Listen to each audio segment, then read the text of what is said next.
Well, hey, Chris, how are you? Un momento. Okay. So we're going to wait for Christopher to come back. And as soon as he's back, we're going to get started. But I am so excited to have our special guest come on the show here in just a moment. Can you hear me now? Again, I think I'm switching to Android. Yay! Oh. Well, tonight we have an amazing guest. We have Jeremy Cotter, Yes. who also has a show on All Access Network called Twisted Tales. And I'm really excited to get to know him a little bit more and have our community get to know him a little bit more. Same, likewise. He has always been a very just upbeat and positive and super cool person. Every time I see him, I want to give him a big hug. So this would be great. Absolutely. By the way, have you noticed that we kind of, our sweatshirts kind of match a little bit? Is it? Yeah. Mine's let's see, Laconia Bike Week. Okay, mine's like just like a regular. Yeah, it's the same color. Nice. Yeah. All right. Well, let's go ahead and welcome Jeremy Cotter on up. Welcome, Jeremy. Hey, good evening, guys. How's it going? Going well. How are you? Hey, not too bad. Just trying to deal with these cold winter months going on up here. Oh my God. It's a little too much sometimes, that's for sure. I know. These below freezing days was just a little too much. It was like high 20s today earlier in Maine, and I was like, wow, heat wave. This is great. We had like 20 degrees or something, but yesterday was disgusting. It was like when I woke up, it was 0 degrees with a wind chill of negative 20, and I'm like, yeah, I don't know if the car's going to start today or not. Let's cross my fingers and hope for the best. Right? I mean, penguins moved into my backyard. I'm like, what the hell's going on here? Yeah, I know. I think I heard that doobie doobie doo. Yeah. Polar bears drinking Pepsi now. What the heck? Hey, you know what? The Super Bowl does weird things to people. Yeah. Oh my God. Well, it's great to have you on, man. Well, thank you. Yeah. So tell us a little bit about your show, Twisted Tales. We would love to hear a little bit about that.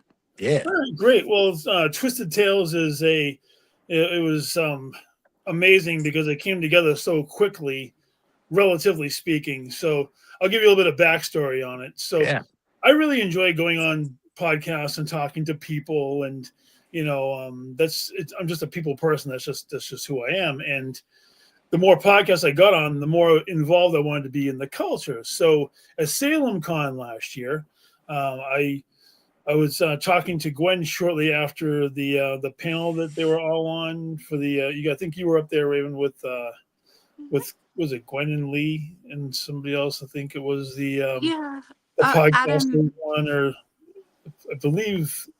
I know that there were a lot of members of the All Access Network that were there doing it, and I talked to Gwen. I'm like, I'd love to be a co-host for a show, getting more involved. She's like, well, why don't you, what about your own show? I'm like, I'm not sure about having my own show. It's a lot different from being a host than it is to being a guest. And, we talked a bit about it, a little bit back and forth, got through the holidays, and all of a sudden January came and she's like, what do you think? I'm like, well, she's like, when are we going to start? I'm like, I don't know. She's like, well, how about Wednesdays at 9:30? I'm like, okay, sounds like a great day, and it's not a bad slot to start off with. And right. And then we came up with the 21st of January was the premiere episode of Twisted Tales. I had Nathaniel Elwell on that night from Paranormal Unveiled, another great show on our network of amazing podcasters and shows like that. So, Twisted Tales itself was my mind just spilling out onto the camera where it can go in any direction it wants to. So concentrating, I have a lot of paranormal, horror, pop culture, maybe some professional wrestling because of all the years that I was involved in that particular industry. And I want to have a large group of individuals and bring people on and build people up, maybe showcase their brands or their locations. It's just, I want to have a good time with it. The reason I call it Twisted Tales is because it doesn't have to follow any linear path. It doesn't have to stay true to any one form. It can just go off and do it, whatever it wants to do. Cool. And, that's pretty much where it's gone so far. We've had some amazing guests on so far. Like I said, I had Nate Elwell on in the very first episode. And then I had a couple of actors from Spooky World in New Hampshire on episode 2. They were pretty cool. Last week, which was episode 3, I had Ashley Merrill and I had Michael Castro on from the main paranormal and horror convention that's going to be going on. And this week I have Matt Warner coming on to do a spot. So it's been an interesting journey so far. I didn't realize how much of a difference being a host is versus a guest. And Right. to be honest with you, I have dove in headfirst into the host culture. Like the minute my show is over on Wednesday, I'm already getting ready to promote the next day for next Wednesday's show. That's awesome. I do my in-person promo video for the person, and then a few days later when Gwen has my advertising done for me, I'll put the advert out and just I like to keep the ball rolling. And the more times you get it out there, the more people will see it, and the bigger the scope of people we can bring the network to. Hell yeah! So, That's awesome. That's super cool, man. Yeah, thank you. It's been a journey. I've been so motivated and just so driven towards all of this. I think I'm booked up until May, the beginning of May so far, and I got to slow down a little bit so I can leave some open spots just in case people want to get plugged in. But it's been when I get focused on something, man, all the years of being involved in like sports entertainment and I've learned how to promote. And I used to when I was an active competitor, it was one thing, but when I became like a backstage person, I would help like develop characters for people and storylines and things like that in professional wrestling, and that's when I got used to marketing. Plus, we have the biggest platform for marketing. We have Facebook, YouTube, Instagram, TikTok, all of these platforms. So it's not so hard to be able to. Yes, I agree that Raven and Chris are tremendous hosts as well. It is true. Thank you, man. But you have all these platforms. So for people not to share it doesn't make any sense to me. Right. We all should be sharing each other's things and drawing more people in and just creating an amazing community. I mean, it is already an amazing community that Luciana and Gwen and everybody else has put together. And I just look forward to doing my part to make it bigger and do the best I can to make it, to do the best job I can for the network. So that's killer, dude. I fully agree. I mean, it is a great opportunity for all of us to have a platform, like you said, and just kind of do our thing and talk to people and learn and grow as people. I think it's great. It really is. I mean, how else can you go on, have fun, meet new people, become friends with a lot of people? I mean, the amount of Facebook friend requests I've gotten in the last week and a half has been like ridiculous at this point. That's awesome. It has, and the more episodes that I get in, the more comfortable you get. It's you have to learn how to fill in the gaps. There's a lot to it, and I wasn't fully aware of it now, but I definitely am now. So right, trial by fire is always the best way. Absolutely. Yeah. Who needs practice? Yeah. Fuck practice. You learn by experience, right? Yeah. What was that, Raven? I'm sorry. No worries. So you had mentioned that you were involved with the WWE. Now, I had heard a little birdie mention that, but could you tell us a little bit about how you got involved with that? That's pretty cool. Oh yeah. Yeah, So that's my super cool. roots in professional wrestling. I started as a fan growing up as a kid in like in the 80s and in the 90s, and I actually was trained out of Boston, Massachusetts in 1991 by Killer Kowalski, the legendary professional wrestler for the No WWE. way, Yep, from back in the day. dude. That's cool as hell. He was my trainer. I used to travel from my home in Maynard, Massachusetts, all the way to Boston 4 times a week to go and get the hell beat out of me on a regular basis by guys like in my class, my training class. Triple H was there. No shit. From the Eliminators. China, we helped train China when she came through.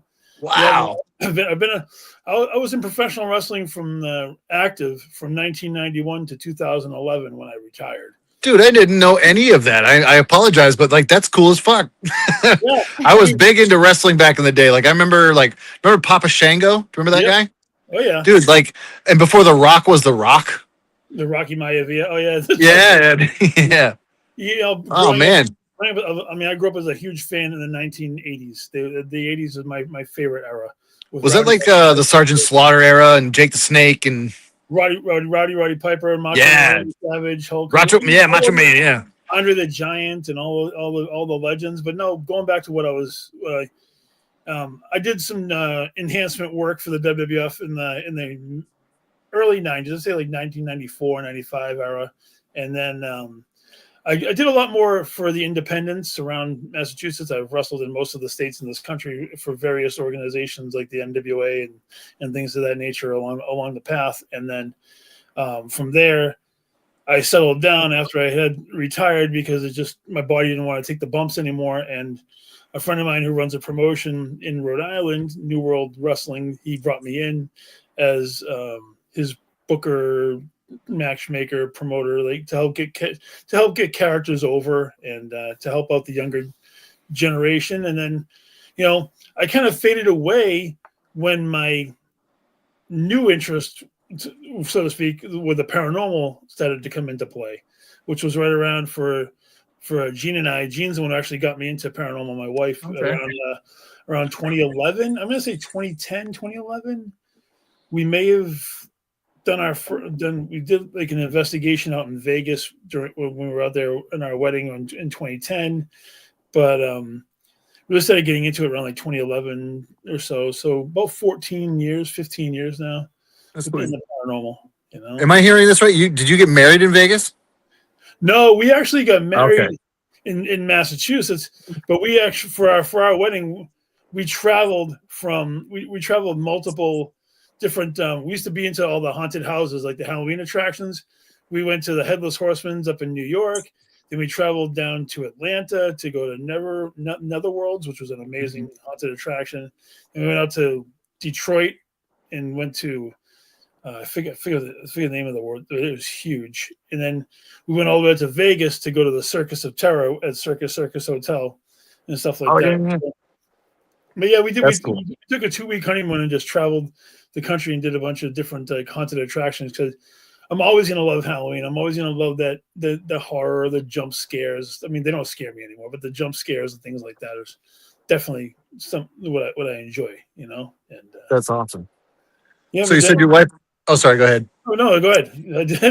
Well, you said your wife got you into the paranormal. Were you always kind of interested in it, or was she really the one that sparked your interest? Well, I'll give you the whole story because we got plenty of time. So I definitely please. So I used to make fun of the shows. I didn't believe any of it. I thought it was all bullshit. Okay. To be honest with you, I honestly thought it was complete bullshit. Ghost Hunters and Paranormal State, all those different shows. Ghost Hunters, Ghost Adventures, stuff like that. And one day, my wife wanted to go to an investigation at the S.K. Pierce Haunted Mansion in Garden. Oh yeah. And so I'm like, okay, what is this all about? Being a cynic or skeptic or just making fun of it. She's like, oh yeah, there's gonna be a medium there. I'm like, oh great, I'm a triple extra large. This is fantastic. You wouldn't believe how often I get that too, man. It's crazy. Hindsight being 2020, I can't believe it's gone where it has. But No, so we went to the investigation at the SK Pierce.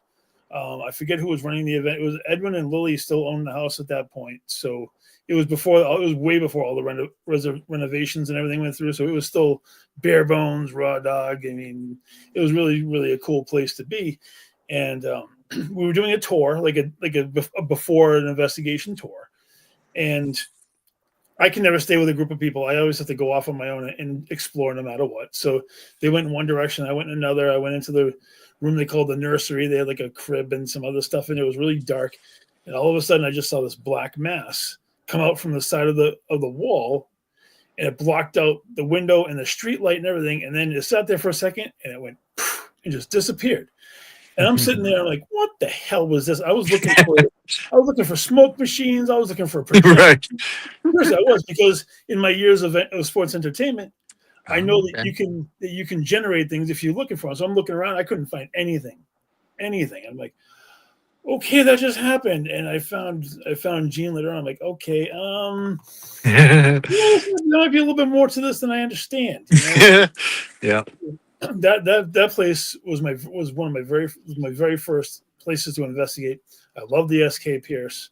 You know, we'd gone there several times, but it has evolved from there. But no, that was definitely my first experience with spirits, like just seeing one, and that was before I even got involved in the paranormal. That was my very first time going on an investigation. I saw that spirit, and then like we'd go to like the Murdoch Whitney over in Gardner, and we'd go to like the Conjuring House, or we'd go to other places, and the USS Salem, the battleship.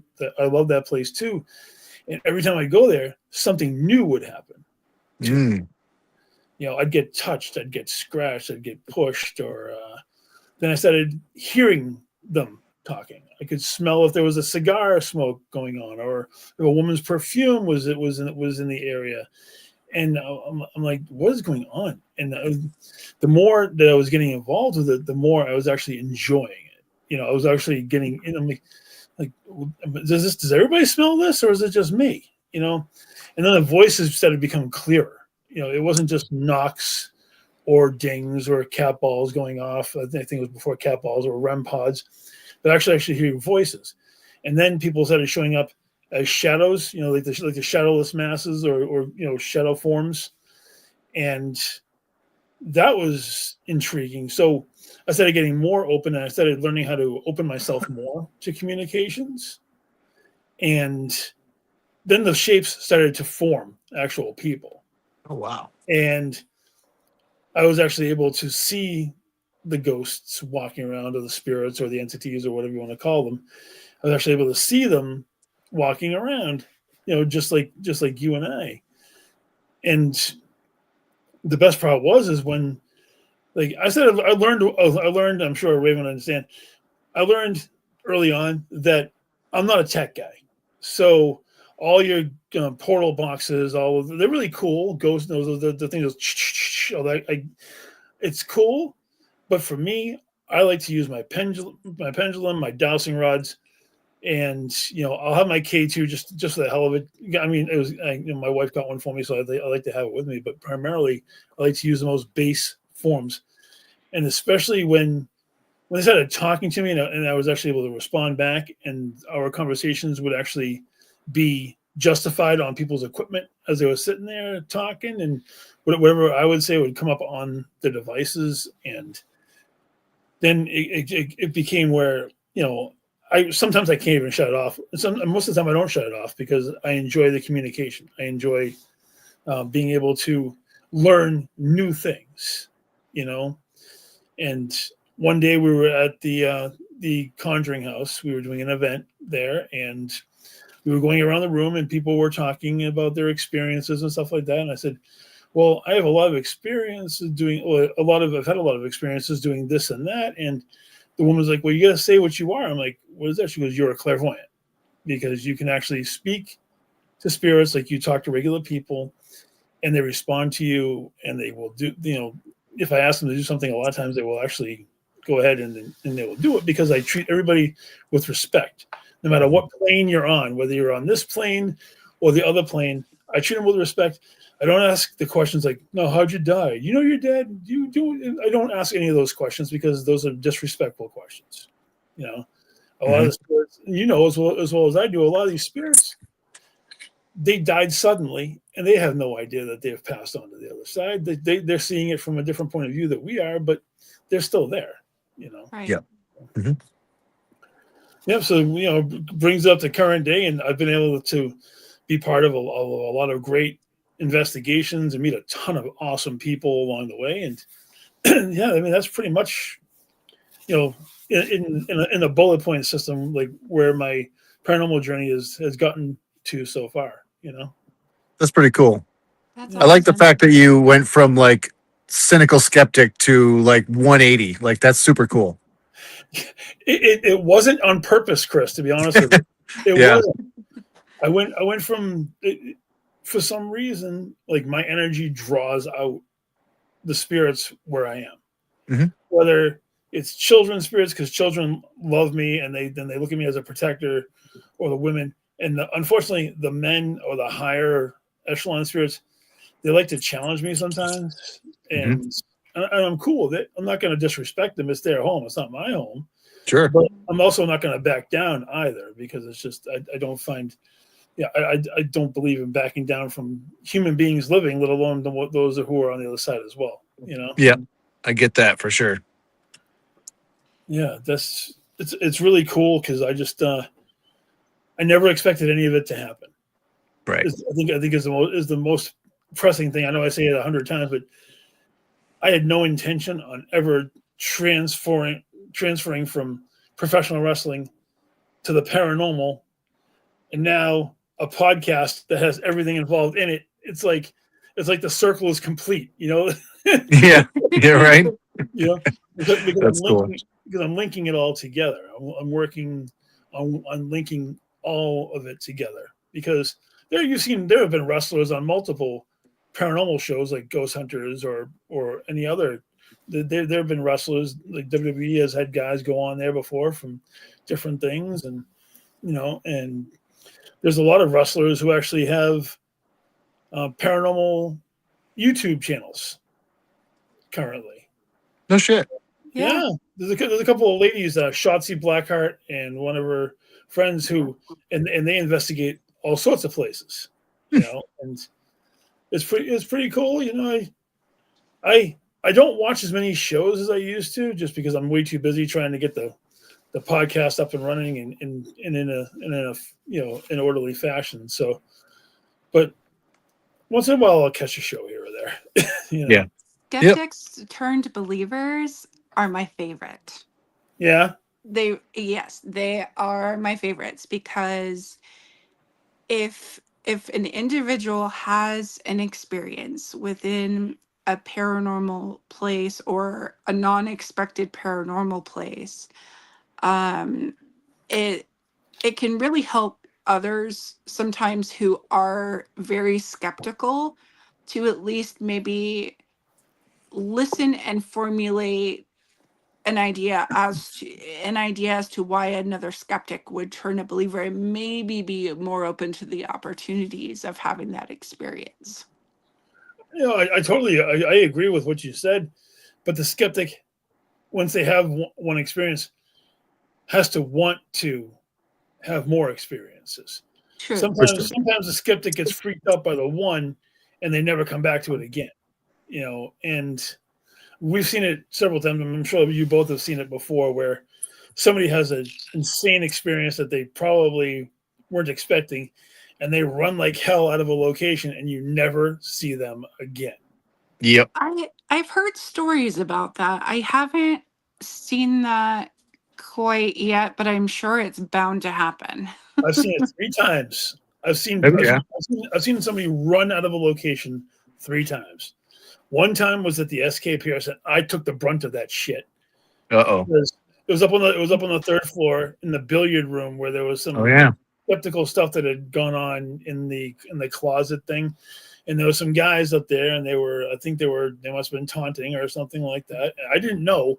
I was up on the 2nd floor at the time, and I got up to the 3rd floor when they were like figuring things out. I went into the closet, and all of a sudden I started feeling wicked flush in my face. I started sweating, and went downstairs, and I was so dehydrated, and I was drinking. I must have drank like 2 or 3 bottles of water just to try to get my hydration back. And the back of my neck was all scratched across the back of my neck. And these guys came running down the stairs like, "Can you smudge us? We gotta get the hell out of here!" And they smudged them real quick, and they bolted out of there. There was another time where I saw somebody run so fast off of the USS Salem that I think the Roadrunner would have been jealous of the part that was left in her wake, and she bolted off of that ship. You know, That ship will do that to you. That place is wild. Oh God, I have a couple of really cool experiences for that ship that I could definitely share if you wanted to hear those. But you can. I haven't been there yet, so I do Oh, want to shit. hear your experiences. Okay. Yeah. So I have actually channeled multiple. Hey, how you doing? I've actually channeled multiple spirits on that ship. One of them was extremely dark, and that one was a little freaky. I was with Sam Baltrusis. He was getting ready to start doing the Estes method in the CPO mess hall, the smaller mess hall for the officers. Yep. And he puts the headphones on. He's got the mask, and all of a sudden I looked over and he had this shadow figure like over the top of him. I go, "Sam, watch out!" And all of a sudden it looked right at me and shot right into me, and I started shaking. I was laughing like the Joker. I was like, "Nobody can take my spirits; they're all mine." And I guess I was like rocking back and forth. And somebody actually got it on audio. I wish I could get the audio. I don't even know if the guy's still on social media anymore, but somebody got it on audio. They had to drag me out of the room and about 50 yards down just so I could actually get myself gathered back, because I was definitely out there, you know. And Jesus, there was another time when I channeled what felt like an elemental on that ship, and that was in the main mess hall. I was with James Anito and Carl Johnson. They had asked me to come down specifically so they could use me as a conduit to talk to the spirits. They had a big gathering of people, and they brought me down as a guest to the channel. This thing was so powerful. I'm not kidding. Like my hands were like stuck to the table as it was talking through me. There was a guy sitting next to me who was almost as big as I am, and the energy almost knocked him out of his chair entirely, just from what was coming out of me. The energy was insane. It took James and a couple of people just to be able to uproot me from the table. You know, but I don't look at it as a negative thing. It was an experience. You know, it was definitely an energy draining experience, unfortunately, but it was definitely an experience. And the most fun interaction I had on the ship, I went down to the oh wow, that's pretty cool. I'd love to check that out. That is cool. But yeah, that'd be cool. There was another time I had gone down. They asked me to come down. Don DeCristofaro and his group asked me to come down and help out and be a guest and investigator and help lead some teams around. And it was on my birthday several years ago. And when I brought my buddy with me, because he had never been on a ship or anything like that. So I brought him with me, and we were sitting in the CPO mess hall again, obviously. And all of a sudden, my buddy's like, "Hey, you know it's his birthday, right?" And I'm not kidding you. "Happy birthday" started being toned out on the REM pod. It did. Shit. And I'm like, holy crap. And there was at least 20 people in the room that actually heard it. So shit. It was legit. That's cool. The REM pod was actually sitting in the door frame of the CPO mess behind us. And when my buddies said that it was my birthday, it actually it toned out "happy birthday" on the REM pod. I was like, that's so cool. That was sick. That was really, really it was cool. It was fun, but it's amazing how intelligent the energies are in that ship. It's true. I've seen some pretty wild REM pod activity on that ship where they'll literally have them. I think I can't remember what room it was, but there was like 4 different REM pods set up. And they were like, all right, they had it in a grid, like maybe like, one here, one here, one here, one here, right? And they were like, all right, in a diagonal pattern, you know, if yes, say I'm so and so, and it would do it, and they'd be like, all right, now just do the bottom two, and the bottom two would go up. Now just do the top two go up, just the sides, you know, like, and it was reacting and responding in the way that they were asking. It was unbelievable. It's like unlike anything I've ever seen. But highly intelligent energies on that ship. You know, Unbelievable, and there's a lot of them. I'm not. You know, and I'm going to say this: there's highly intelligent energies everywhere. Yeah, Right. You know, and when you realize that in New England, especially, I mean, I know there's other parts of the country, but there isn't a place that you can walk that someone's blood has not been spilled anywhere on the grounds in Massachusetts or Rhode Island or Connecticut, between all the Native Americans being wiped out and all of the conflicts and everything else. I think, you know, everywhere you go, there is definitely energy in the ground everywhere around. oh, for sure. You know? I agree with that for sure. Especially being of Native American heritage myself, because I'm about 25% Native American. Oh, okay. So I think that I might have gotten a lot of my spiritual ability from my Native American side, Sure. as well as I found out that on my mother's side of the family, because they came over on the Mayflower on my mother's side, because her maiden name was Stone, and it was an old school name from England. So I think that I may have inherited quite a bit of natural ability from both sides, and then just filled in the gaps as it's gone. So, Sure. Yep. you know, You ever run into a location where it was you didn't expect it to have spirits and there was? Like a very unassuming place that you were like, oh wow, like there's definitely energy here and I never would have thought. yeah, I at a friend's house. Okay. But it wasn't anything nothing with malice. But Sure. I have a friend of mine who lives a couple of towns over, and in his backyard there's his backyard, and there's like the perimeter of trees, and inside where the trees are, there's an old school stone like stove, like an old school like oven type of thing in there.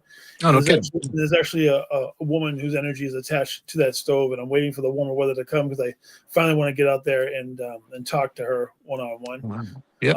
In Salem, I was actually very surprised at the amount of energy that the House of Seven Gables actually had in it. Right. Yeah. Well, That was because Sam Beltrusis was taking Gene and I on a tour of Salem years ago, and we went to the House of Seven Gables, and we were up in the top of that thing, and we were looking around.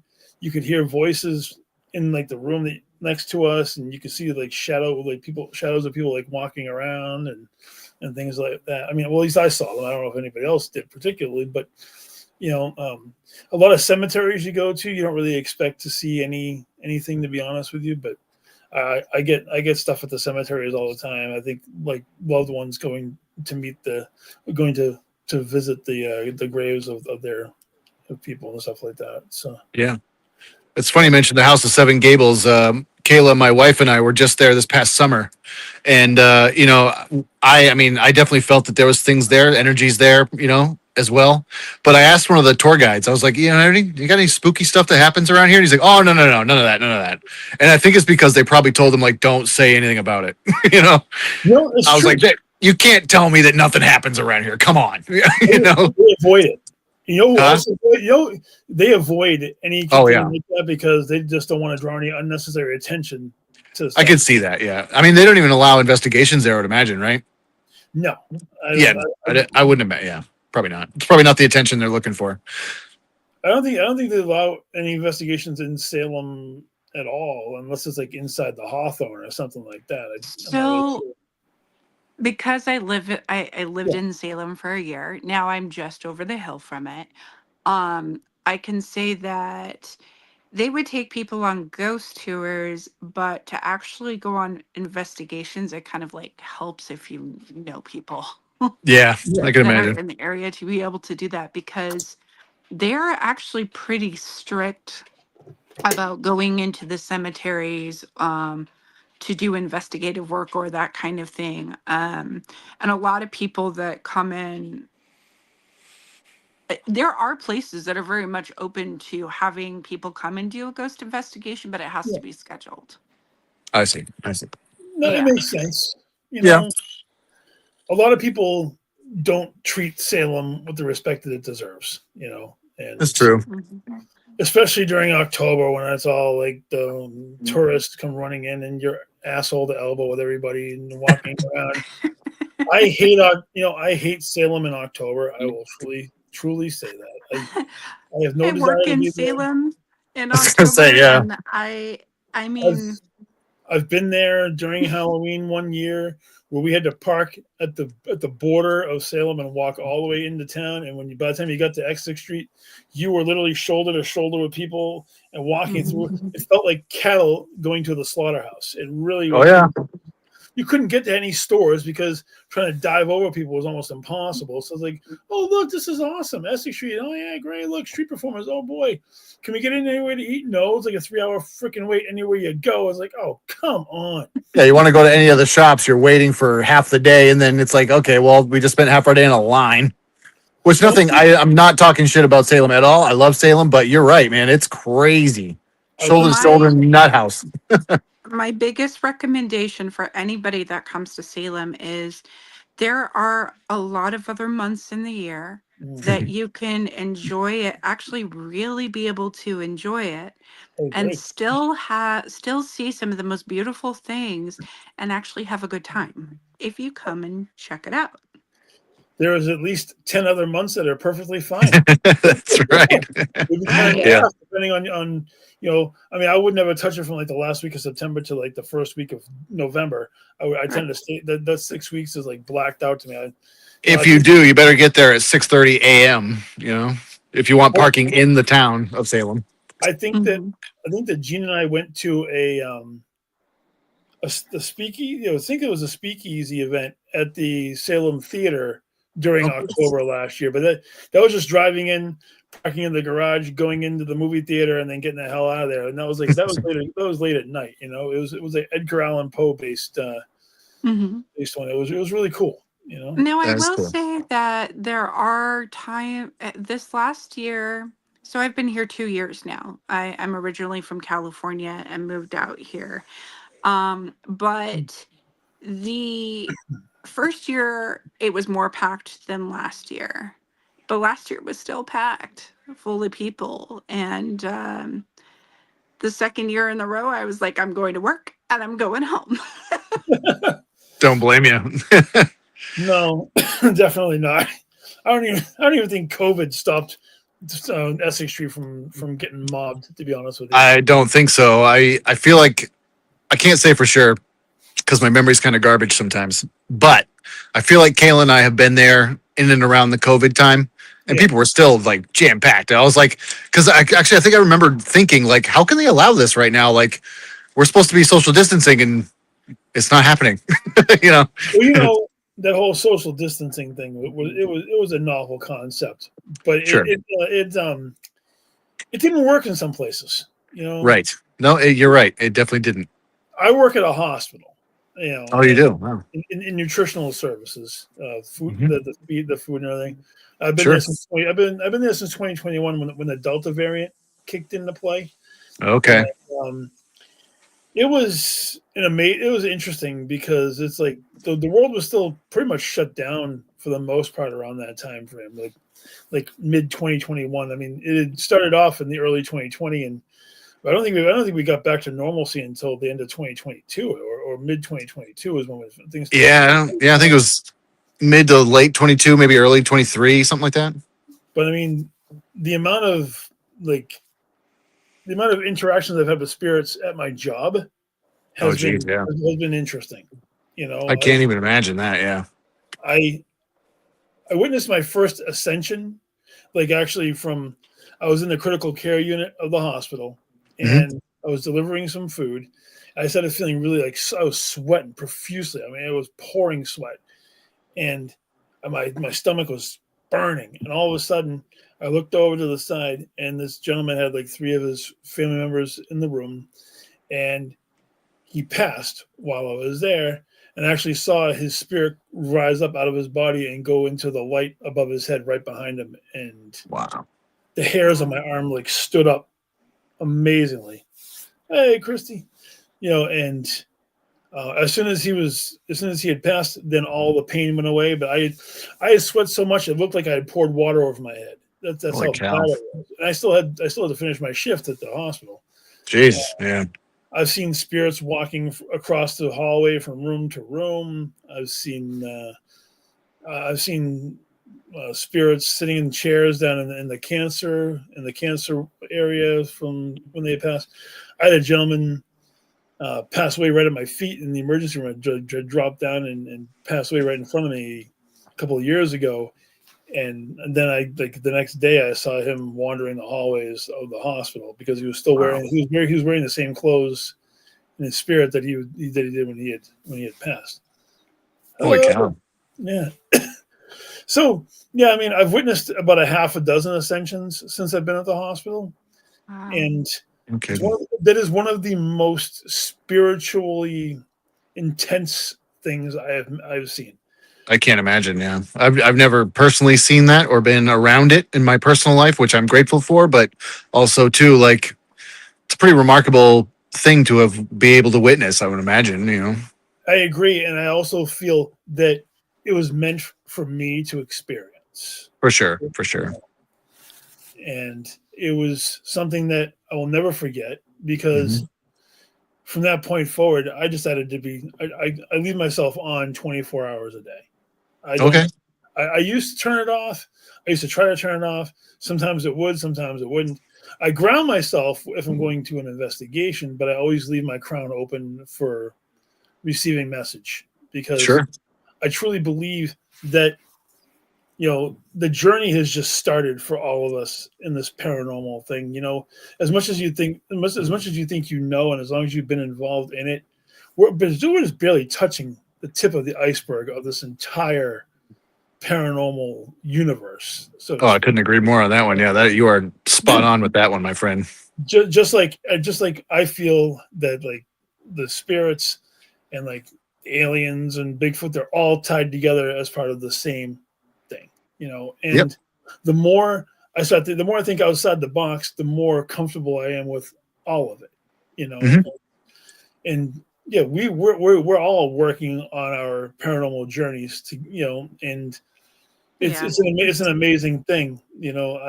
I personally tell you everybody that I am not a paranormal investigator because I don't think that investigating thing it's a useless term.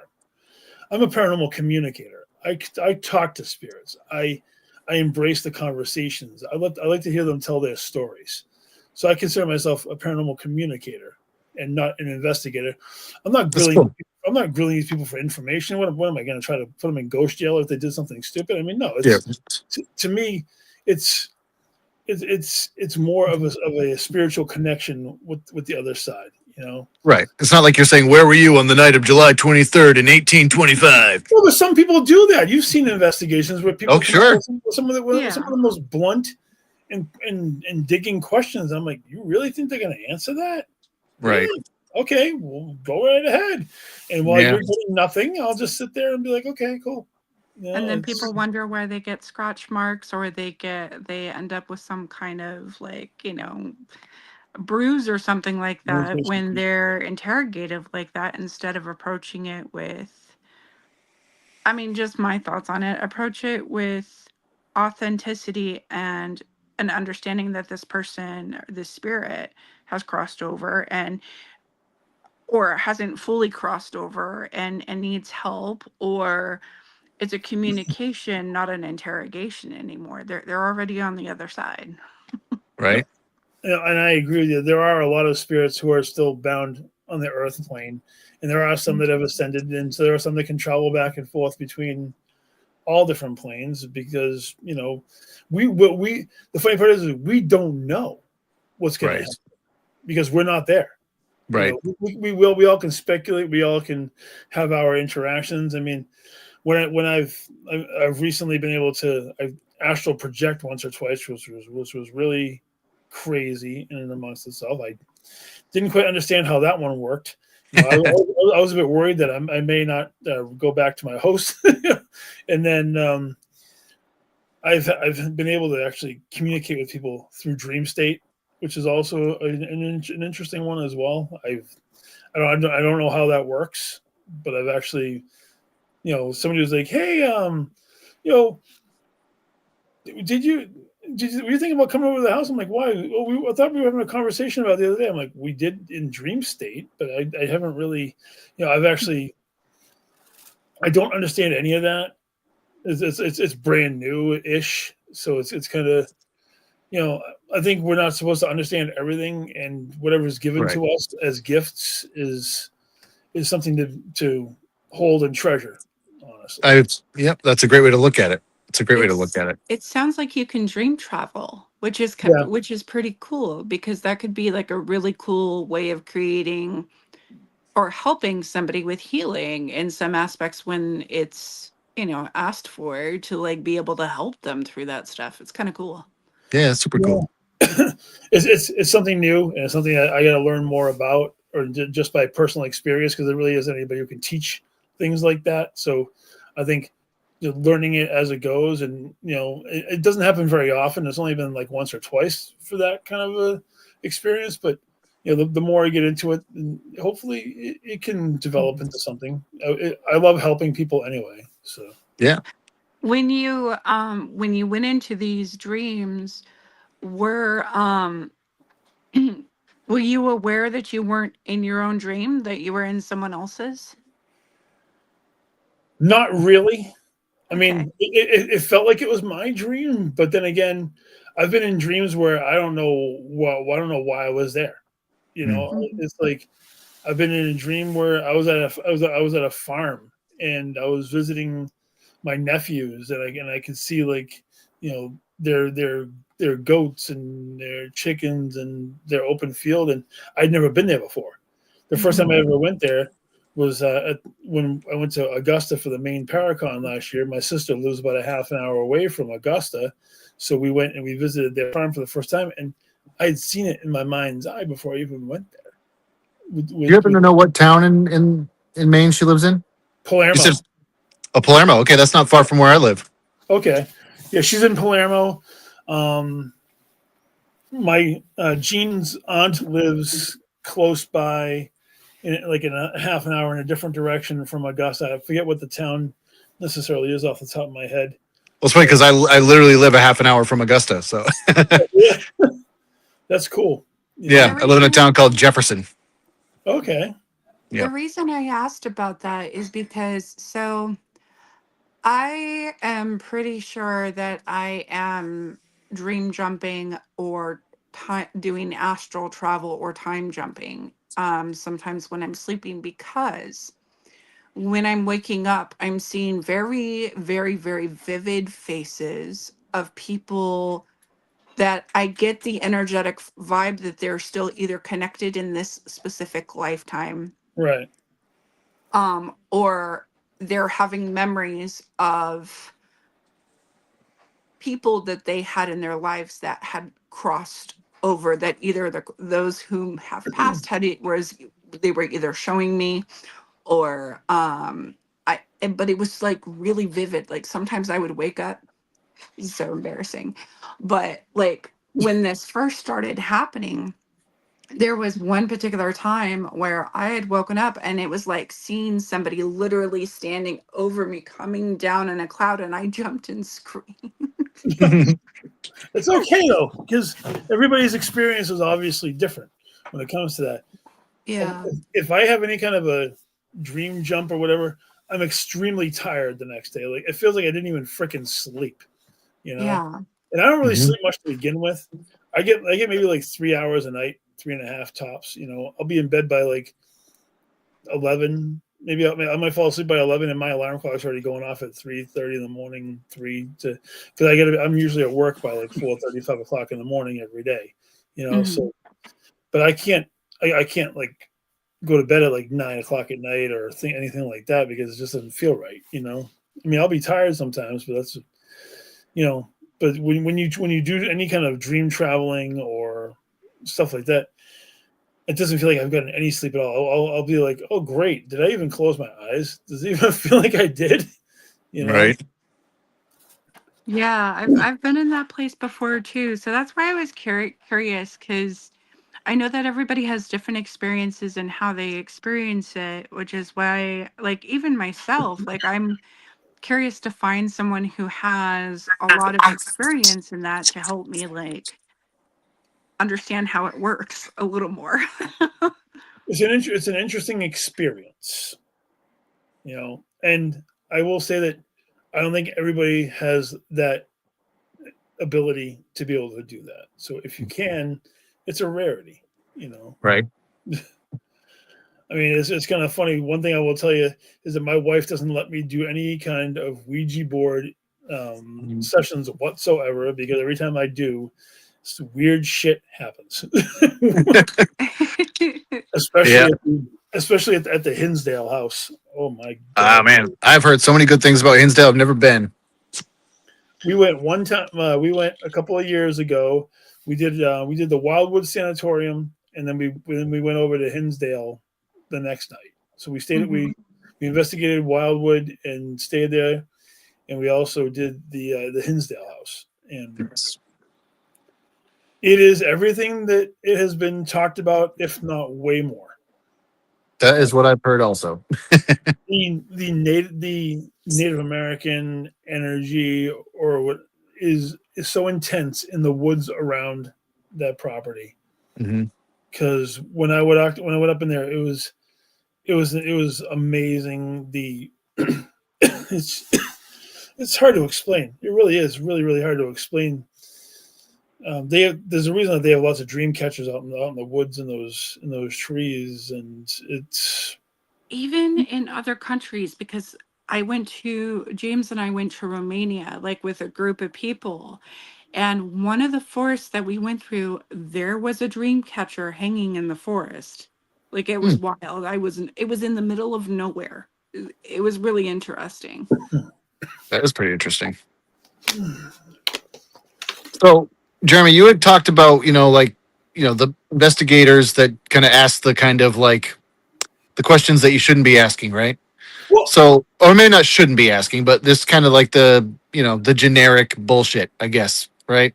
I'm curious, in your opinion, what would be an example of like a question that could help new investigators to really dig in and help the spirits on the other side as well as themselves as getting into this field? You know what I mean? So when I do an investigation, when I go on an investigation, or any kind of an event, and my wife and I are together, we always go into the room, we sit there, we take in the ambiance for a minute or two, and then if we just we will do the questions, the round questions when you put the recorder out and Sure. everybody asks the questions, give it like 5 seconds in between, and then you go back and you play it back, and you see what might be on there. Sure. But we always introduce ourselves, and we thank them for allowing us to be in their home, and we'll just ask them regular questions, Hmm. and it's simple things like, can you tell us your name? Um, do you know what year it is? Um, All right.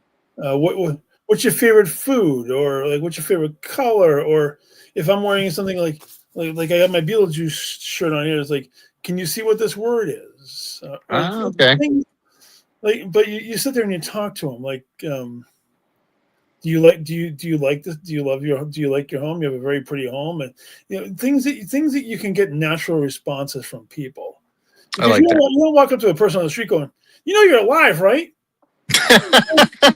Yeah, right. It's true, man. It's true. Do Right. you know you're living right now? You can breathe air. That's crazy. No, you sure you know what year it is? No, Yeah, yeah, yeah. I've been in rooms where investigators ask those same bare bones questions. I mean, I understand it. If that's your style, I respect it. I really do. But it's not how I go about it. I go about Right. it in a natural thing. I'll sit in a space like at the Wilson Castle up on the third floor in the aviary, the circular room up on the third floor at the Wilson Castle. And I'll sit there for half an hour before I even consider even thinking about asking any questions on my device, or even starting to talk to them. I'll sit in a place and just let let the environment speak to me before we actually get involved in a conversation. I feel that That's that's, cool. to me, that's the best way to do it because it shows respect to them and their space. Because you go there, you visit, you ask them questions, you think you can find something that nobody else has, but everybody asks the same questions, so it kind of just falls apart, and then you go home.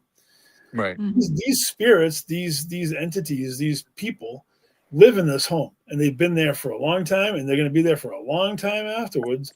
So Right. they don't need to keep at that. I prefer not to ask the same questions that everybody else does.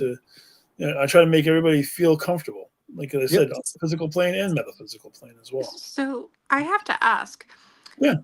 I am going to Wilson Castle for the first time in, I believe it's in July for, we're doing a 2-day event out there. Oh, And cool. I've never been there before. What were It's an some of amazing place. your experiences there? It is a beautiful place. I agree. Tell Denise I said hi. So the Wilson Castle is beautiful. I've had experiences up in the aviary where I've seen a woman sitting at the window, and then she'll get up and move around, and I think she might even be on a time loop. You Hmm. allow some spirits are on a time loop, and they do the same motions Yeah. over and over again. Um, I've seen people walk around.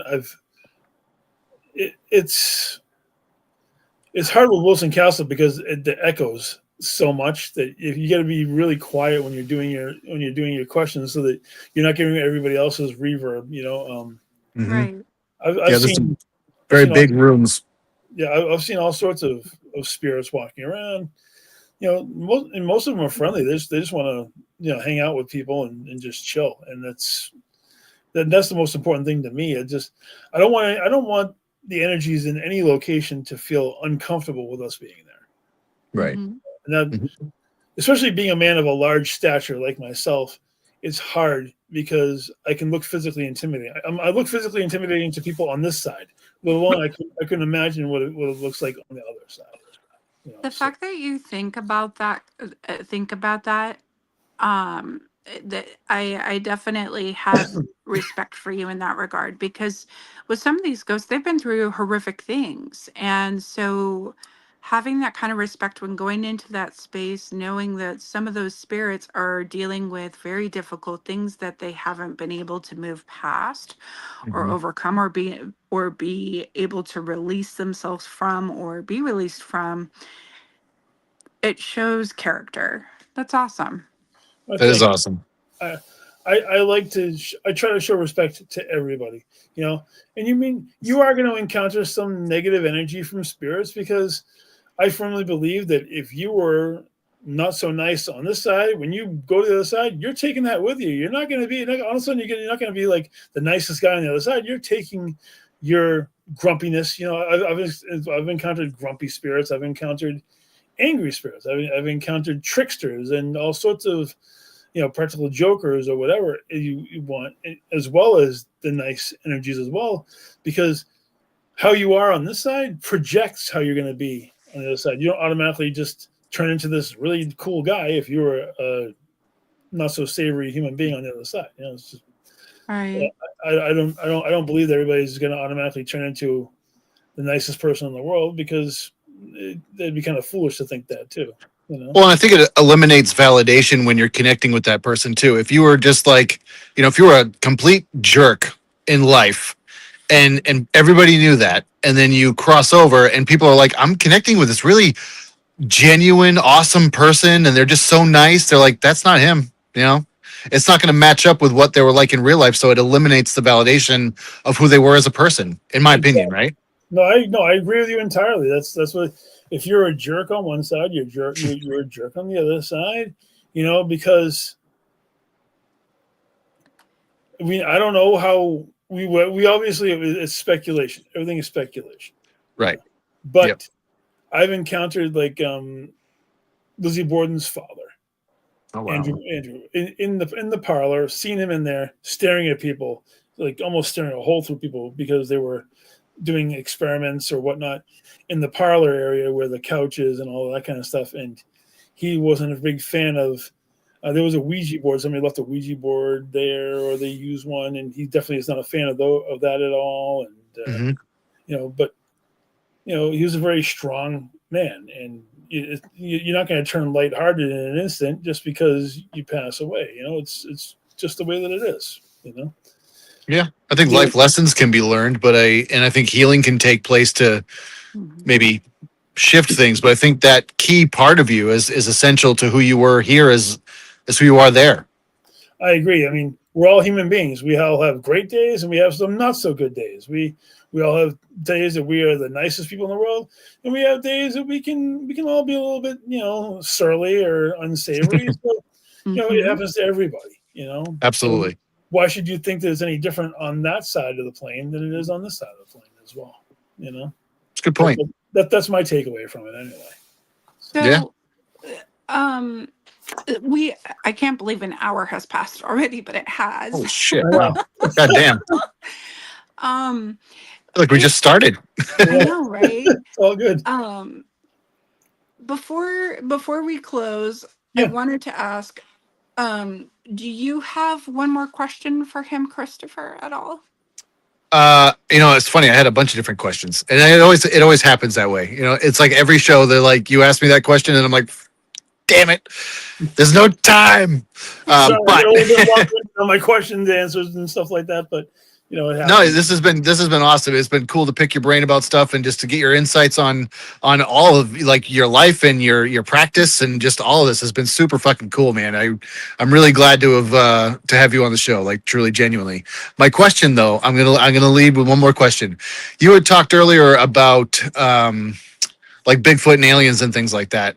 Now, has your skepticism, was that involved with all of that when you were non-believer in all this? And Oh, of course. I mean, come on. if so, when you did that shift with the spiritual side of stuff, when was the shift for like the cryptid side of it for you? Well, okay, I can get into that real quick. So, years after I got involved, because I was strictly on the spirits and the paranormal and the ghost side. Yeah, because like seeing a shadow figure is one thing, but seeing a Bigfoot or a cryptid, totally different thing. So that's why I asked, like, when was that shift for you? You know what I'm saying? So I haven't had a lot of experience with the green guys or Bigfoot.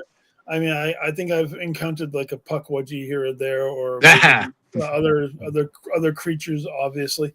But um, I open up my heart to the other two major parts when I went to a UFO convention in Leominster, Massachusetts, and that's where I got to Cool. meet Mr. Haunted, Jimmy Peditino. He's a cool guy. I love He's him. wonderful. You We love know, him.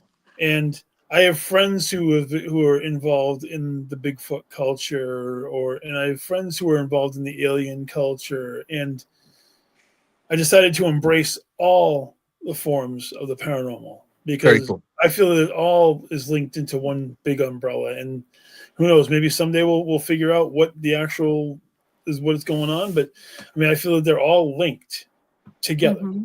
Very cool. Very cool.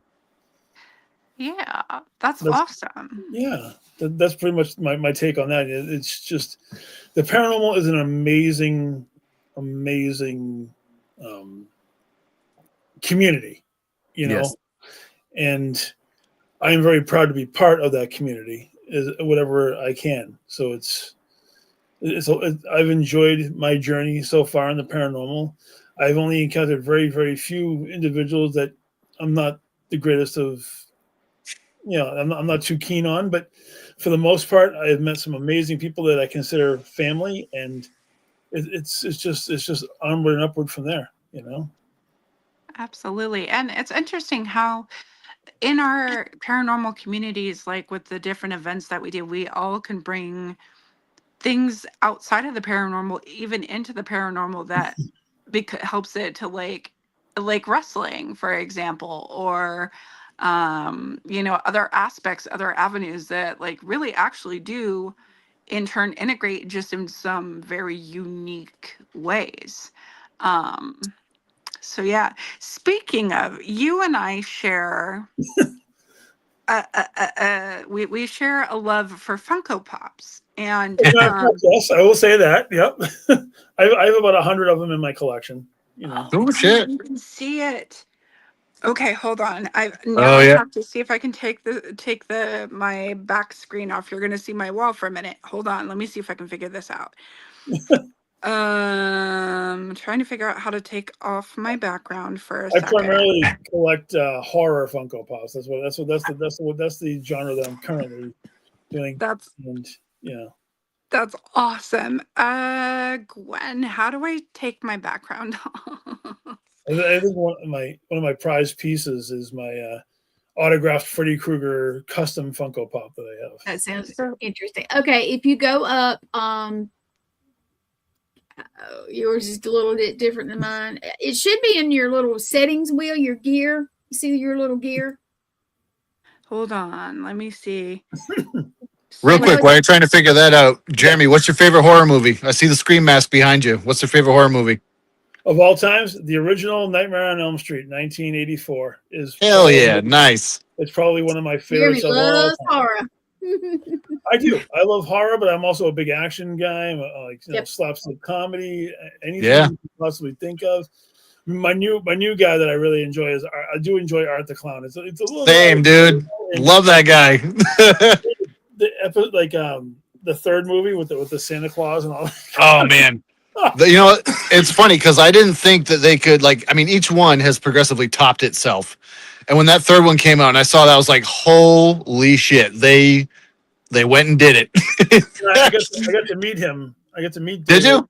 David Thornton at Silver Scream in Worcester last year. Was he in costume or just himself? No, I had him autograph the Art the Clown Funko Pop, and then he actually did get in. He made an appearance as in the Art the Clown makeup at the Ice Nine Kills concert at the Worcester what is the DCU Center later. Oh, that's sick. It was a gigantic viral moment. There you go. When he showed up. Did you get it? Oh, you got it. Yeah. You got it. There you she go. Woohoo! Oh, that's cool. The Rock, huh? I do have the rock. That's It cool. was one of the Funko Pops that I ended up winning in one of the raffles, and you had mentioned that you like the rock, and I was like, I have one. That's So, pretty cool. That's pretty cool. You know, yeah. I got but the very first Funko Pop I ever got, I won a Casper the Friendly Ghost, autographed by the actor that played him in the live action movie of Casper. I forget, and I won it at a Paracon in a raffle, and then from there I started collecting a little bit here or there. I got a lot of Yoda stuff. I'm a huge Yoda collector. I'm a gigantic Star Wars nut. That's like one of my Oh man. passions. I don't know if I ever showed you. I got, and I'm not going to take my shirt off on camera, but I have a Star Wars tattoo on my shoulder. Dude, I have a giant Yoda tattoo right on my. Oh, shit! That's so cool. you guys, we are all nerds. You know that, right? Proud of it. Hey, you know. Proud nerds. Yeah. I mean, when I was a child, I think I was 4 years old when my parents took me to see Star Wars in 1977, and I obviously don't remember. I think I slept through it, but I remember watching Empire in the theater and Jedi in the theater, and you know, I I get mean, lost with it because I can't.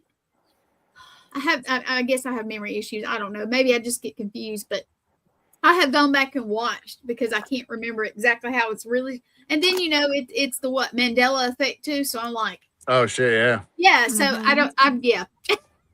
I have to look. Oh, I yeah. do look.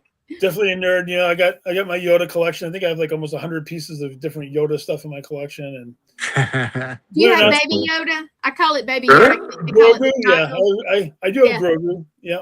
I have BB-8. I have Obi-Wan Kenobi. I have Darth Vader. I have They're Princess pretty cool, Leia. you know. My favorite collectible that I have the entire original run of Star Wars figures from 1977 to 1983, all minted. No shit. I have them all complete with all of their weapons and their capes and everything. Are they Oh, that open? is so cool. Yeah, I mean they're loose, but they're all in. I have them in the those old vinyl boxes with the 2 trays on, the old Star Wars boxes from the 70s. I have them in the closet in my room and all that shit. Since we're on Star Wars, I got to ask you, Jeremy, who shot first, Han or Greedo? Oh, Han did. Come on, when you see the remake and Greedo's shot is 15 feet above Han's head, I mean, well, it was no, they should never have ruined it. You know, he was supposed to be a scoundrel that turned hero.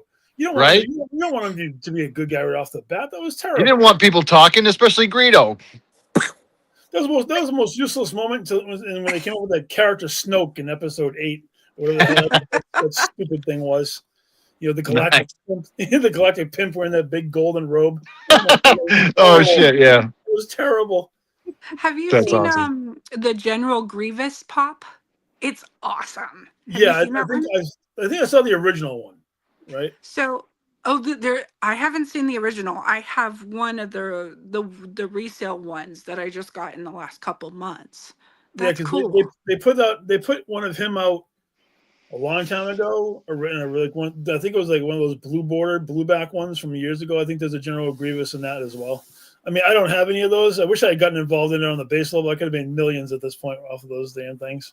But no, yeah, it's crazy. I'm a nerd. I got all sorts of collections. I even have like, I'm a huge Pez collector, like the Pez dispensers. I have like 500 of those things. Oh yeah, I have a huge collection of Pez dispensers in my house too. That's cool as shit. Yeah, yeah. It's Okay, ridiculous. so now I need to see if I can show you this. Hold on, let me figure out how to do this. She's gonna figure this out in a minute. Right? There you go. So there That's are Oh my stacks- goodness. there are stacks behind this one. Yeah. I have more pops over here. Oh, I have my. more pops on the other side of the room, and I have pops in the basement ready to go for sales for different events. But I have my own personal collection that I keep up here. So Nice. yeah, If you run across an Art the Clown one, let me know. I just got one. I gave that one Oh, to shit. Matthew, but I'm gonna probably come across them again. So I'll get one for you. I have the Art to Clown. I even have the little pale girl too. The little Oh shit, that's awesome. I found her one day at a toy shop. Yeah. That's cool. Yeah, I enjoy them. I like to get them autographed. I have a couple Oh, of different Jason pops autographed. One by CJ Graham, Yeah. and one by Ken Krissinger, the one who played him in Jason versus Freddy, which Mhm. is also another one of my favorite horror movies of all times. Is Jason versus Freddy. I love that. It's a good thing. movie. It is I'm good. ashamed to admit that I just watched Hellraiser with my daughter not too long ago. I probably shouldn't have watched it with her, but First one, the OG. the first one, yeah, the OG, I had never seen it for whatever reason. It eluded me all this time. It's an amazing movie. That's a great movie. I wish they would have explained a little bit more about where the Cenobites came from or what they're all about. Yeah, They touched on it a little bit, but they don't really go in depth. I'm hoping in the other movies they do. I gotta tell you, the one horror movie that creeped the skin right off me had to be the OG Texas Chainsaw Massacre from '70. Oh shit, yeah. Oh my god! When I first saw that movie, I don't think I slept very well that night. It was definitely a scary feeling. For me, it was the OG Exorcist back when I was a kid. Watching that, I was like, ugh, Jesus. And it's a great movie. The second one and the third one, meh, but the first one is good. Sometimes I think horror franchises don't do well. And actually, the OG Exorcist gave me the best. Like when I'm mad at somebody, I say the best insult that came from that movie, and I'm sure you could probably figure out what that is. God, I can't remember at this point. I'm wondering if I should even say it, but when she's like, "Your mother sucks cocks in hell." Oh, Jesus. Wow, that's right. I forgot about that. Sorry. It's okay. That's I'm usually all pretty right. PC. That's okay. There's a yeah, I should have bleeped that out. Shit. Whoops. There we go. Oops. And I wouldn't be able to say any of it. It just would have been like, oh, and then she says, beep. I don't edit anything. I tell people, do it watch at your own risk because I'm really good. I can talk to anybody about anything. I can wing it, and I teach you guys to do the same thing. If you, Yeah. I just want to apologize. it's okay. It's okay. Momentary laughs, but it was. Yeah. I slipped a little bit, guys. I'm only human. I'm sorry. Well, how about when what was it? Scary Movie 2 when they did when they did the comedic version of the Yeah. James Woods was the priest, like That's fuck right. this. Yeah. Yeah. Fuck this. Yeah. Oh man. Oh god, yeah, no, this has been a lot of fun tonight, guys. It's been great. Show, and I'm gonna get a hold of you guys. I want to have you guys on my show so we can flip the script on the whole thing, and We I would definitely love that. want to get you guys on. That'd be awesome. Be an honor. Yeah, I'll give you a holler tomorrow when I actually pick up my book and look at all my dates, and we'll definitely figure something out soon because it'd be great to I've got have to you go guys back and put everybody's dates because everybody's got. I'm a little behind on some stuff, y'all. No worries. on. Hey, Oh, trust me. I have my book with all my dates all lined up. I'll just snap a picture like I normally do and send please it to you. do, because sometimes I feel like I'm missing them. And you guys, I think we're basically caught up as of the guest today. But tell them about your show tomorrow night, Jeremy. Yeah, we were going to Oh, say, tell us yeah. about how we Wednesday can contact night. you and stuff. Wednesday night, 9:30 p.m. Eastern Standard Time.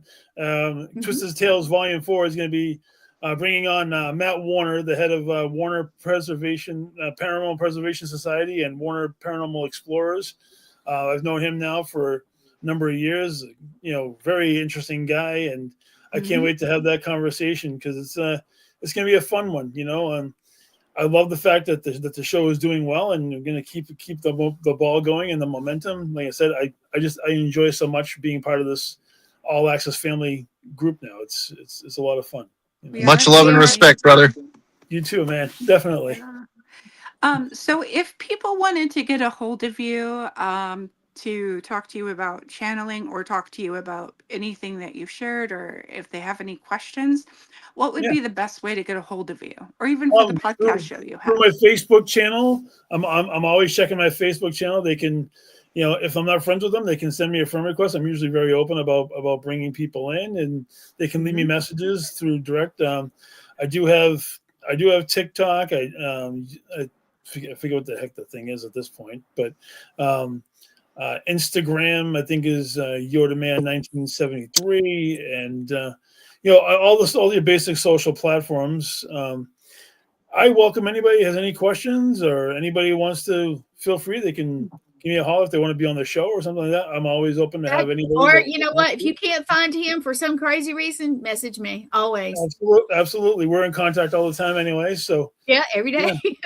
And you know what? I have all you guys, and I do my best. So I'm gonna tell you right now, this having all you guys in here is just cool. But I try to keep contact, and I tell you what, I just sometimes I zone out because you know what? You work so hard. Busy. You work so hard. We love me, you. Gwen. The minute the show is over, I'm already starting to promote the second. I'm already ready to promote the next show. I'm already making my promo videos, and I'm already off to the races. Yeah. The minute one show is done, the next show has to start. You know. So basically, that's when I finish this tonight. I download the shows, all of them, and today's a busy day because I have 4 shows today. So, yeah, God I love download you. everything, and I'm trying to get everybody on Spotify. So watch for that, guys. But and then I start trying to make the ads for next week, and I try to get them out there. Now, don't miss Jeremy. Wednesday night. Now tomorrow night we have Red Road Paranormal, which will be its 2nd episode. My friend Rez, who I did the paranormal walkabout, that will be out one day when I get spare time. Spare time someday, right? Yeah, it'll all happen when it's supposed to happen. Divine timing. yes, it will. Hey, Matt. But that guy Matt is the one that actually owns the place out in Wisconsin I was telling you about, the Humbird. Oh, nice. Yeah, Matt, I need to contact you next time I'm out there. But hey, tomorrow night, Rez has Scotty Rourke and Gail. I'm gonna say her name wrong. Don't let her kill me. But anyway, Gail is Scotty's manager or something like that. Don't hate me, Gail. I can't remember her last name. When that's if you've never met him, he's an interesting guy. So he does the ghost hunter. What is he? You know what I'm talking about, where they have the vehicles and all that. They kind of have the groups, the ghost hunters. You know what I'm talking about? I think I understand where you're going. I'm not really sure exactly what. They actually, they have the costumes. They do that, and a lot of them will do stuff for kids, and they'll have the vehicles that look like the ghost hunters and stuff. But Ghostbusters, you mean? Ghostbusters, not ghost hunters. Lord have mercy. Okay, all right, yeah. The proton packs and the outfit. Yeah. I love it. Yeah. Just go around saying he's looking at me, Ray. Gwen, yeah. Can you please? There's also a special episode coming up soon that our wonderful producer Gwen is in. Can you tell us about that, please? She's gonna make me blush. Yeah, I can see it already. So you guys, I'll let you in on a little something for the people that don't know me, have never heard this. I never go back and watch myself because I'm gonna nitpick myself. It's just what I do. But and I'm on a lot of stuff, y'all. I mean, you know what? Somebody told me the other day, they said you're everywhere, and I started thinking about it, and I was like, crap, I really am. But Okay. now it was supposed to be last Friday night. So for those who messaged me, I apologize. The director apologized. This Friday, 10 p.m. Eastern, I am supposed to be on Monster Quest on the History Channel. Oh shit! Looking Yeah, forward to seeing and it. Yeah. it's sort of a big deal for me because I do this and I stand behind everybody, but I don't really put myself in the spotlight type thing. And Well, you deserve it. That's well, going to thank change. you. Thank you. I just, I support all you guys. You could call me at 3:00 in the morning, and because I don't sleep, I mean, even if I was asleep, I would be up listening to what do you need? What do you and you can I do, and everybody knows that. But Friday night, 10 p.m.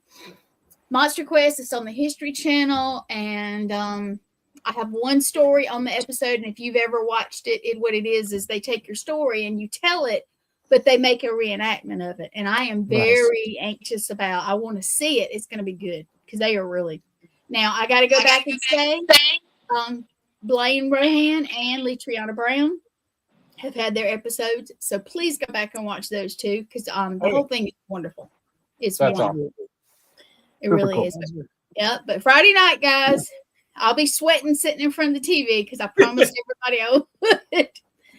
But We're all our own worst critics, Gwen, but you're going to be great. It's going to be beautiful, and don't beat yourself up too hard. I won't. You know what? I did it. It was awesome. I sat in that room for like 5.5 hours. Oh, wow. And they were so interested. I'm not going to give it away, but my story is I have not seen a lot about it, but it's something that happened to me when I was younger. So It's going to be interesting. But yeah, I'm a little bit excited, but I'm also like, last week I kind of got let down. Yeah. Hey, thank you, Matt. I got let down because we thought it was coming on. And like I said, it got kind of messed up, but it's supposed to be on this Friday. So if you guys need to know anything, just message me and cross your fingers it goes well. It's going to put it out there. Manifest destiny. It's going to be great. I'm in another state, and I'm still going to be watching it. I know you are. I know my people, and I know Letriana's going to put it out there because we put it out there for her and Blaine. And, we're proud of each other. I'm proud of all my people. Absolutely. I am. And I try to support. That's why I say all you guys, and you guys forget if you're on another podcast, please let me know. I will do my dangest to at least come in and say, hey, I do. You can add anybody that I know they're being on somebody else's podcast. That's what I do. I try to support you. It doesn't matter if it's my mental health weekends. I jokingly told you guys earlier, I take Friday, Saturday, and Sunday off unless it's a special. Or sometimes I'll go on Sean Ellis's show on Sunday nights. But because I need those days because the rest of the week I'm busy. And I don't take time off. I'm still working. But I'm not like on the screen most of the time. Right. But yeah. So let me know. Yeah. I tell you what, it's gonna be exciting. It really will. I agree. I'm happy for you, Gwen. You earned it. Definitely. Well, thank you. I hope to get to do something a little similar but a little different. I've talked to a couple people who have come to me, and it's kind of odd. It feels different. But hey, you guys, also let me go ahead and say for the rest of you, we have Paracons coming up, and I know all of us are going to be at everything we can. I know for a fact that I'm coming up north as well as down here. I know there's going to be New Orleans, there's going to be Alabama, there's going to be Gettysburg, possibly Connecticut. Yeah, I don't know yet. They kind of had a will you come? And then it was like, wait a minute, something's changed. So we'll see. But I know I'm going to get up there. And then I'm coming to visit my girl Raven whenever I find out about my shoulder. So that'll be really good, especially well, I'll talk about that off camera, but there's an idea that's in place that might be fun to have everybody in the community come to. So yeah. That would be cool. That would be cool. And my dream for like next year, because I don't know if I can make it happen in 2026, but because we are growing, but I would love to have like, I want to say a family reunion. I would love to have someday all access people in the same building at one time. I would be in heaven. That'd be an awesome time. That's And for sure. one would be picture, cool. and for those of you who have not signed my Ouija board that was made by Danny Perez, Oh shit. they bought me when I was in Connecticut. They bought it for me as a gift, and I don't do really well with clowns, so you know it's a clown. I don't hate them, but I don't love them. But anyway, it's a Ouija board, and it was bought for all access people to sign. Okay.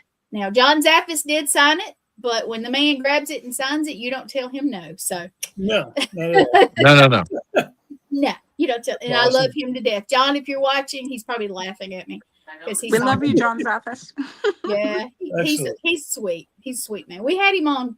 Me and Lee had him on not long ago. So That's right. You did. Yeah. yep, and he is awesome. He sits back and he enjoys generally being with us because he's comfortable around us. So That's I cool. think, yeah, That's a good thing. it definitely. is. But you guys, I love you guys. I love all my access people and all the viewers. We're growing by leaps and bounds, and it's crazy. Hey, Morgan, and Morgan may not be part of the network, but she actually is grandfathered in. Hi, Morgan. What's up? What's up?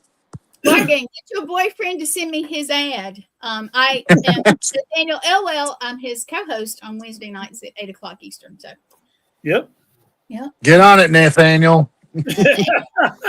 oh, it's okay. Yeah. I'm a hot one to talk. I'm no room to speak. So Well, Nathaniel likes to do his own stuff, and he knows that if he asks me, I'll get it done. Yeah. But I let him do his own thing. I would, Morgan, hint, I would love for him to give it to me a week ahead of time. That would wink, wink, nudge, nudge. Wink, wink, nudge, nudge. Yeah. Nah, you guys, already working on it. Yep. He did. I know it. You know what? And he loves to do his own, and I appreciate it. But and we are going to have for the medium frequency, we're going to have something new come out. I don't know if it'll be in the next week, but maybe in a couple weeks at least. Yeah. We're going to get it together. Yep. Yeah. Oh, there he is, the man himself. Hi, Nathan. Yeah. Hey, Nathan, I need your ad.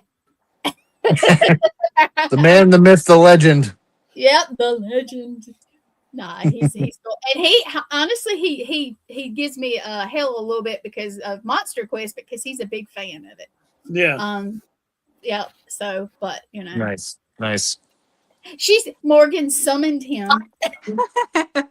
Awesome. You guys, we can sit on here and talk all night, but I know Jeremy has to get up, and I can't remember what time you other people have to get up. It's all good. I have tomorrow off. I'm fine. There you go. Oh, he's This vacation. is cool. It is I've cool. got But yeah, some when I come up there preparing to specifically see Raven, I am going to get together with Morgan and everybody I can. Let me say, I would love for everybody to be close. Yeah, what are you doing up? You got to get up tomorrow too. Goodness, everybody's staying up late. I have I to know. start preparing my suitcases for Pennsylvania. So, Oh, There you go. yeah, I've got to put ball gowns in bags. That'll be fun. Nice. well, I'll give you a hint. That's not easy to do. Yeah. It'll That be is not- interesting for sure. Yeah, I've always had to hang mine up. Guys, I don't know about y'all with the ball gowns. No, I also hang my ball gowns up as well, so I get it. I just usually just carry mine around in a hefty bag, Yeah. I neatly fold them and press them and put them away, Sometimes you have to. Yeah. Sometimes you gotta do what you gotta do sometimes, I know. Yeah. Well, I will tell you a funny. I have stuff in my car because when I was traveling last summer, stuff would get left in there, and I've got to clean it out. And I looked, and under the little dog carrier, I have a little 5-pound Chiweenie. Everybody's probably seen him, but I looked up under there, and I have a sequin dress. Now I'm not a foo-foo girl, but I get bougie when I need to get bougie, and I have my sequin dress. I was like, "Here's where that thing is," and it's in my trunk for like 8 months. Nice. Speaking of bougie, girl, I may need to reach out to you because this dress that I'm wearing, I'm going to need some help from another sister.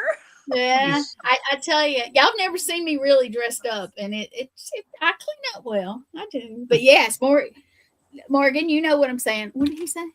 I just hold on. What, Carla, are you going Oh, with? Inquiring minds need to know. Yeah. I'm more of a forest green, personally. yeah, maybe baby blue. It depends. Maybe blue, yeah. Raven, what If color I'm is feeling real feisty, I'll wear a bright red one to match my lipstick. There you go. You There know, you